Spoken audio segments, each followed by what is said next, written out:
If those little lies are not actually attacked with God's truth, what happens is slowly but surely we find ourselves becoming bound, and we begin to have things we call strongholds in our life. Every person may not treat us right. Our plans may not stay on schedule. There may be some bumps in the road and things that we didn't see coming.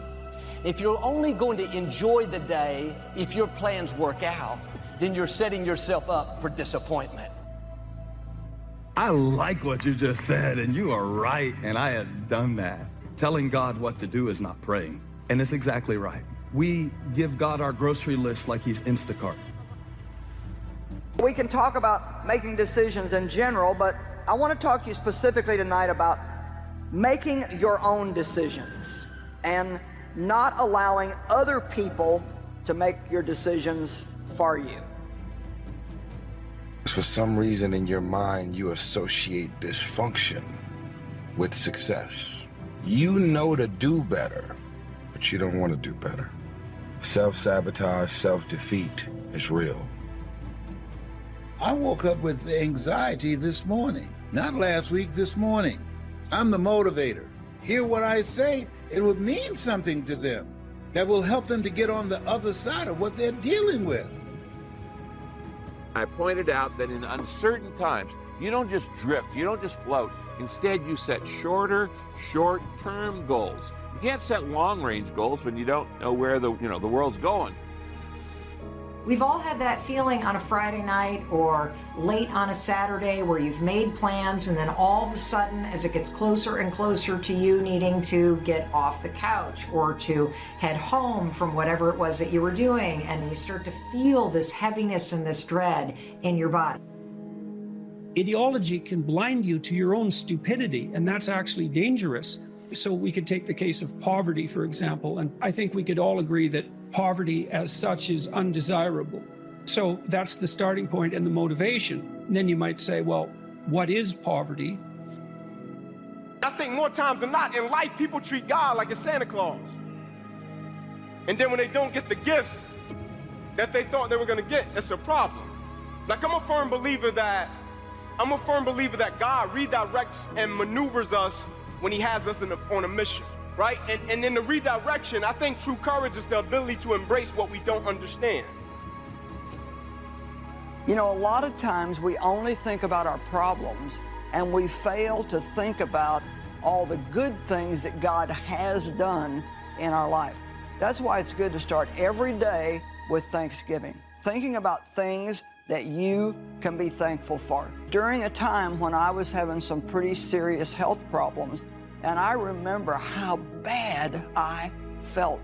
And I compared it with how I felt now, and I thought, my gosh, God has done so much for me. I want to talk to you about God's got this. We all have things that come against us. It's easy to live uptight, wondering how it's going to work out. What if the medical report isn't good? What if my finances don't get better? What if my child doesn't get accepted in that school? We tried to figure it out. We've done our best, but we don't see anything changing. But there's a simple phrase you have to keep down in your spirit. God's got this. You got to get tunnel vision to reach your goal. You have to put blinders on and say, I'm laser beam focused on this. But know this, the road to success is always under construction.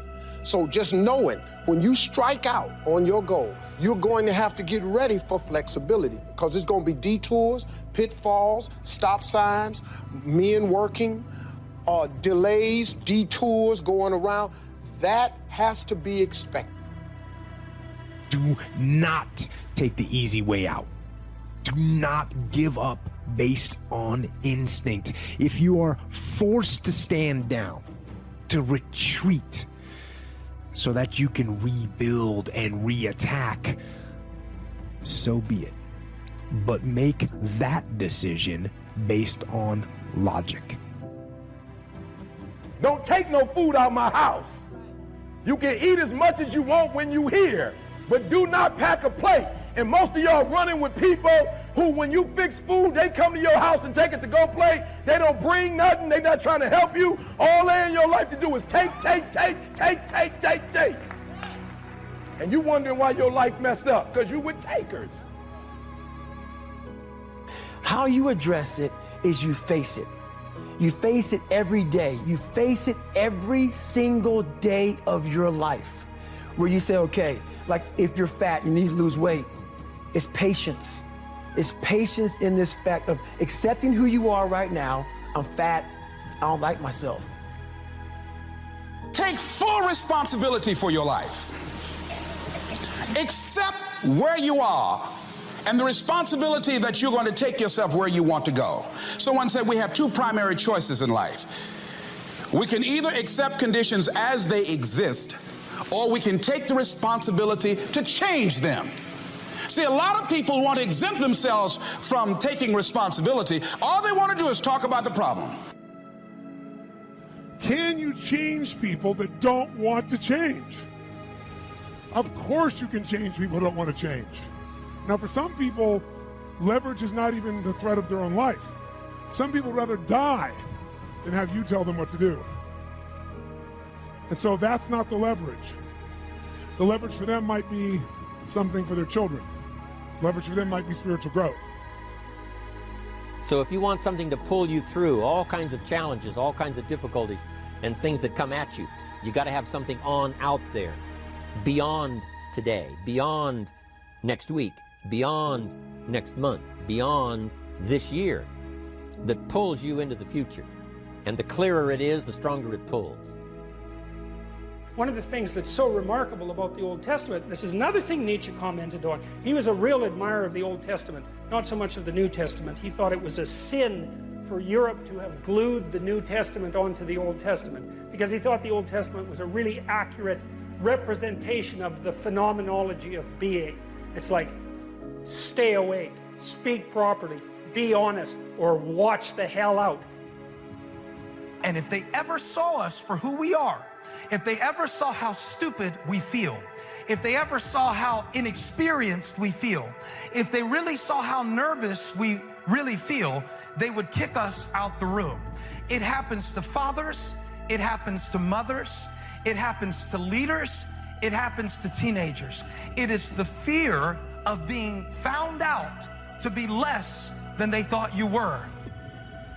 I would fight a bear to protect that time that I have with God in the morning, because I know that I absolutely 100% for sure cannot be the kind of person that God needs me to be to glorify Him and do what I'm doing if I don't have that time with God. But it took me a long time to get there. I was no different than anybody else.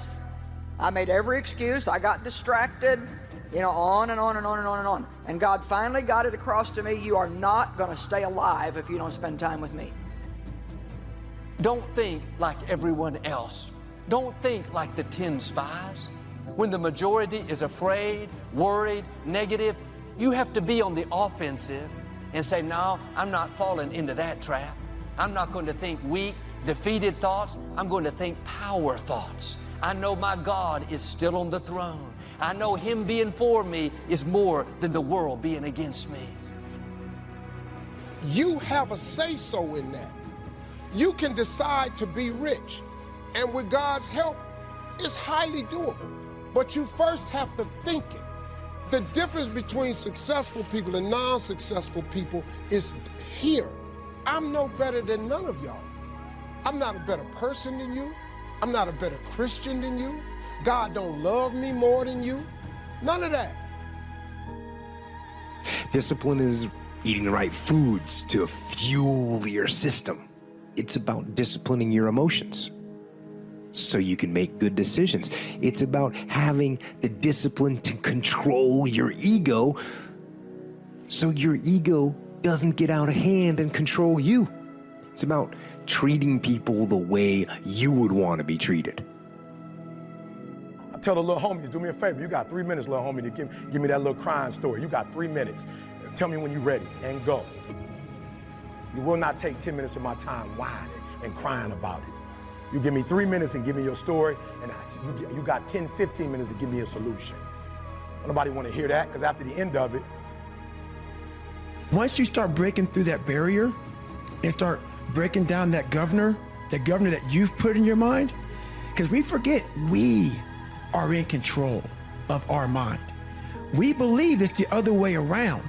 No, we put in our minds what we should do, but we believe our mind is telling us, it's giving us all this feedback, but it's okay.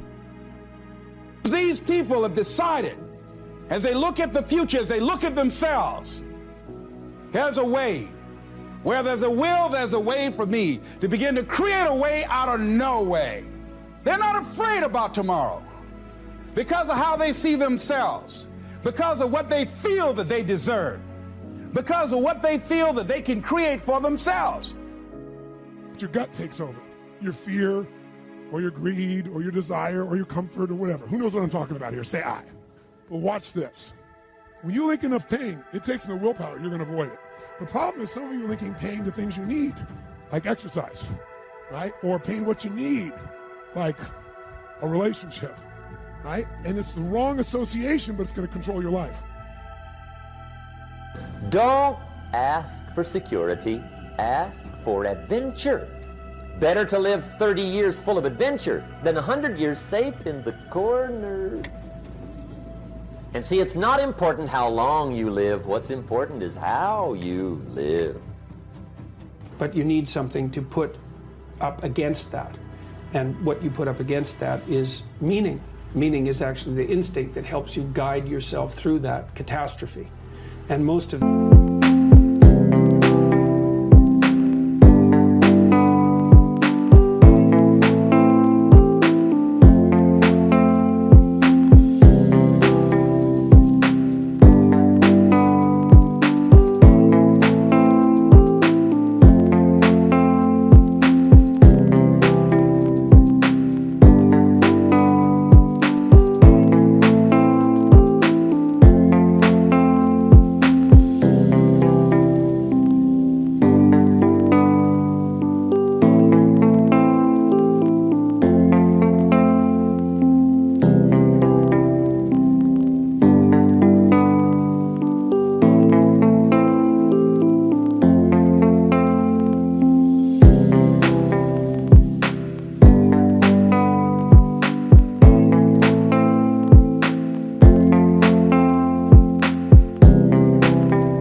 is to be found in the adoption of responsibility.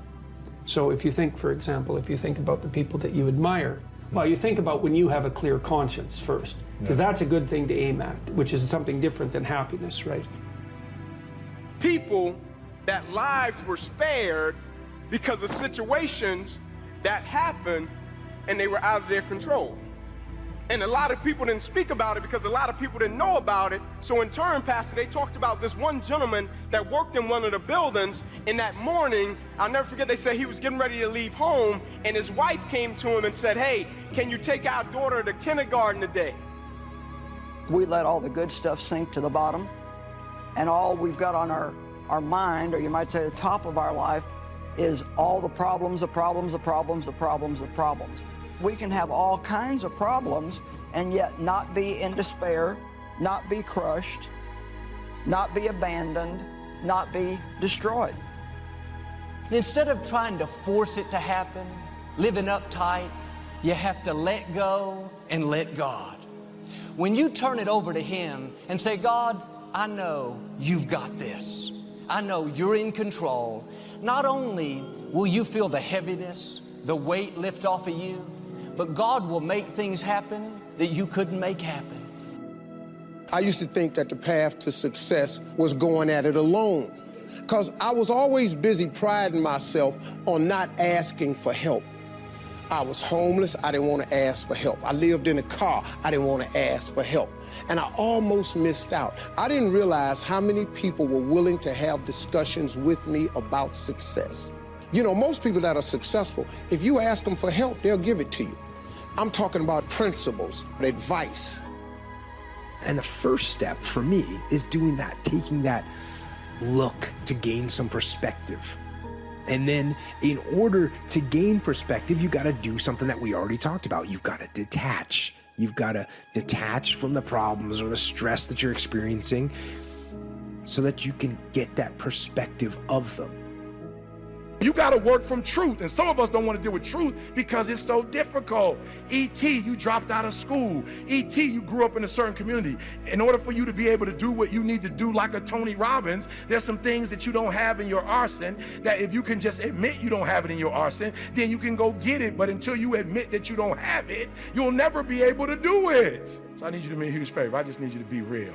And the reason why a lot of y'all don't want to be real, because some of you would rather be in a lie and at least have a lie than not have anything at all. You're all by yourself. I had tons of sticky notes all over my mirror. It wasn't like, be better than John or be as fast as whoever. Okay, David, yesterday you did this. Today, our next goal for the week is this. So I had a year goal, weekly goals, daily goals, hourly goals, and the big goal was I lied a lot growing up. I wanted to be accepted. You can decide that I'm going to live each day as if it were.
You have the power to make that decision.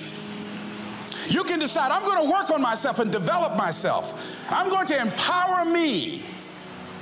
And all of these things that are happening to me right now, they're just temporary inconveniences. They're not stronger than I am. I'm in charge here. If you have enough leverage and you break someone's pattern enough times, a new pattern will show up. If you're conscious, you can create the new pattern. So the answer is yes. Now then the question would be, Tony, if all it takes is leverage, then why don't most people change? The only way people change is if they associate either enough what? Pain, so they have to change, or they associate changing will equal enough what? And ideally, if you get both, you'll change. You've got to dream. Don't lose your dreams for yourself, for your future, for your family. The dreams of love and enterprise and travel and doing things, becoming something unique on your journey here. Don't lose your dreams. Do some dreaming. If you have any sense, you think, geez, I better be careful and tap myself down a fair bit, because if I get too puffed up, man, something's going to come along and take me out at the knees. And everyone knows that. Pride comes before a fall. It's like, if you have any, that's why it says in the Old Testament that fear of God is the beginning of wisdom.